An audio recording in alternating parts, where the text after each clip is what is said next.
ತಮಿಳು ನಟ ವಿಜಯ್ಗೆ IT shock ಕೊಟ್ಟಿದೆ. IT ಎಲ್ಲ ದಾಳಿ ಕಡೆ ನಡೆಸ್ತಾ ಇದೆ. ಈ ದಾಳಿಗಳು ಏನಾಗ್ತಾ ಇದೆ, ತಮಿಳು ನಟ ವಿಜಯ್ಗೂ ಕೂಡ ಶಾಕ್ ಕೊಟ್ಟಿದ್ದಾರೆ. ಐಟಿ ಇಲಾಖೆಯಿಂದ 1.5 ಕೋಟಿ ದಂಡವನ್ನು ಹಾಕಲಾಗಿದೆ. ಯಾವ ವಿಚಾರವಾಗಿ ಅಂದರೆ ನೋಡಿ, ಟಿವಿಕೆ ಮುಖ್ಯಸ್ಥ ಆಗಿರುವಂತಹ, ಸಂಸ್ಥಾಪಕ ಆಗಿರುವಂತಹ ವಿಜಯ್ಗೆ ಐಟಿ ಆಘಾತವನ್ನು ಕೊಟ್ಟಿದೆ. ಐಟಿ ಇಲಾಖೆಯಿಂದ 1.5 ಕೋಟಿ ದಂಡವನ್ನು ಹಾಕಲಾಗಿರುವಂಥದ್ದು. ಟಿವಿಕೆ ಪಕ್ಷವನ್ನು ಕಟ್ಟಿ ಚುನಾವಣೆಗೆ ಸಜ್ಜಾಗ್ತಾ ಇದ್ದಾರೆ. ಈ ನಡುವೆ ಇವರಿಗೆ ಐಟಿ ಇಲಾಖೆಯಿಂದ ಶಾಕ್ ಎದುರಾಗಿದೆ. ಆದಾಯ ತೆರಿಗೆ ಇಲಾಖೆ ವಿಧಿಸಿದ್ದಂತಹ ದಂಡವನ್ನು ಪ್ರಶ್ನಿಸಿ ವಿಜಯ್ ಕೋರ್ಟ್ಗೆ ಹೋಗಿದ್ರು. ವಿಜಯ್ ಸಲ್ಲಿಸಿದಂತಹ ಒಂದು ಅರ್ಜಿಯನ್ನು ವಜಾಗೊಳಿಸಿದೆ ಈಗ ಕೋರ್ಟ್. 2025-26 ಆಸ್ತಿ ಘೋಷಿತ ವಿಜಯ್ಗೆ ಶಾಕ್ ಕೊಟ್ಟಿದೆ ಐಟಿ. ಮದ್ರಾಸ್ ಹೈಕೋರ್ಟ್ ಏನಿದೆ, ವಿಜಯ್ ಅರ್ಜಿಯನ್ನು ವಜಾಗೊಳಿಸಿದೆ. ಕೋರ್ಟ್ ನಿರ್ಧಾರ ವಿಜಯ್ಗೆ ಹಿನ್ನಡೆಯಾಗುವಂತೆ ಮಾಡ್ತಾ ಇದೆ. ತಮಿಳು ನಟ ವಿಜಯ್ ಅವರು ಅವರ ಆಸ್ತಿಗೆ ಸಂಬಂಧಪಟ್ಟ ಹಾಗೆ ವಿವರಣೆಗಳನ್ನು ನೀಡಬೇಕಾಗುತ್ತೆ ಚುನಾವಣೆಗೂ ಮುನ್ನ. ಆದರೆ ಇನ್ಕಮ್ ಟ್ಯಾಕ್ಸ್ ಡಿಪಾರ್ಟ್ಮೆಂಟ್ ಏನಿದೆ, ಐಟಿ ಅಧಿಕಾರಿಗಳೇನಿದ್ದಾರೆ, ಅವರು ದಂಡವನ್ನು ಹಾಕಿದ್ದಾರೆ. 1.5 ಕೋಟಿ ರೂಪಾಯಿ ದಂಡವನ್ನು ಹಾಕಿರುತ್ತೆ ಐಟಿ ಇಲಾಖೆಯಿಂದ. ಆದರೆ ಇದನ್ನು ಪ್ರಶ್ನೆ ಮಾಡಿ ಕೋರ್ಟ್ಗೆ ಹೋಗಿರ್ತಾರೆ.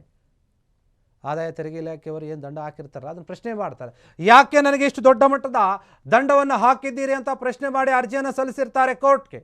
ಆದರೆ ಕೋರ್ಟ್ ಇವರ ಅರ್ಜಿಯನ್ನು ವಜಾಗೊಳಿಸಿದೆ. 2025-26 ಆಸ್ತಿ ಘೋಷಿಸಿದಂತಹ ವಿಜಯ್ಗೆ ಶಾಕ್ ಕೊಟ್ಟಿದೆ ಐಟಿ ಇಲಾಖೆ. ಅವ್ರದ್ದು ಬೇರೆ ಬೇರೆ ವ್ಯವಹಾರಗಳಿದೆ. ಮದ್ರಾಸ್ ಹೈಕೋರ್ಟ್ ವಿಜಯ್ ಅರ್ಜಿಯನ್ನು ತಿರಸ್ಕಾರ ಮಾಡದೆ ವಜಾಗೊಳಿಸಿದೆ, ಬೇಡ ಅಂತ ಹೇಳಿ. ಕೋರ್ಟ್ ನಿರ್ಧಾರದಿಂದ ವಿಜಯ್ಗೆ ಹಿನ್ನಡೆಯಾಗಿದೆ. ನೋಡಿ, ಚುನಾವಣೆಗೋಸ್ಕರ ದೊಡ್ಡ ಮಟ್ಟದ ತಯಾರಿಯನ್ನು ಮಾಡ್ತಾ ಇದ್ದಾರೆ. ಒಂದು ಸಿನಿಮಾಗೆ 100 ಕೋಟಿ 200 ಕೋಟಿ ರೂಪಾಯಿ ಸಂಭಾವನೆ ಪಡೆಯುವಂತಹ ವಿಜಯ್ ಈಗ ಸದ್ಯಕ್ಕೆ ಚಿತ್ರರಂಗಕ್ಕೆ ಬ್ರೇಕ್ ಹಾಕಿದ್ದಾರೆ.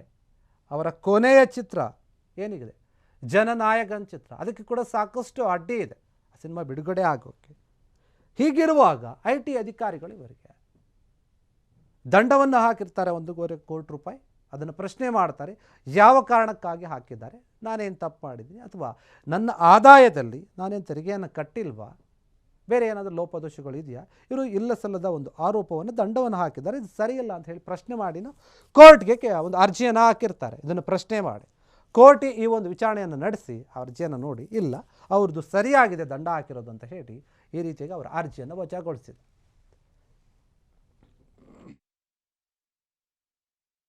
ಕ್ಷಣ ಕ್ಷಣದ ಸುದ್ದಿಗಳಿಗಾಗಿ ಫ್ರೀಡಂ ಟಿವಿ ಸಬ್ಸ್ಕ್ರೈಬ್ ಮಾಡಿ, ಲೈಕ್ ಮಾಡಿ ಹಾಗೂ ಫಾಲೋ ಮಾಡಿ. ಹೊಸ ಸುದ್ದಿಗಳ ನೋಟಿಫಿಕೇಶನ್ಗಾಗಿ ಬೆಲ್ ಐಕಾನ್ ಮೇಲೆ ಕ್ಲಿಕ್ ಮಾಡಿ.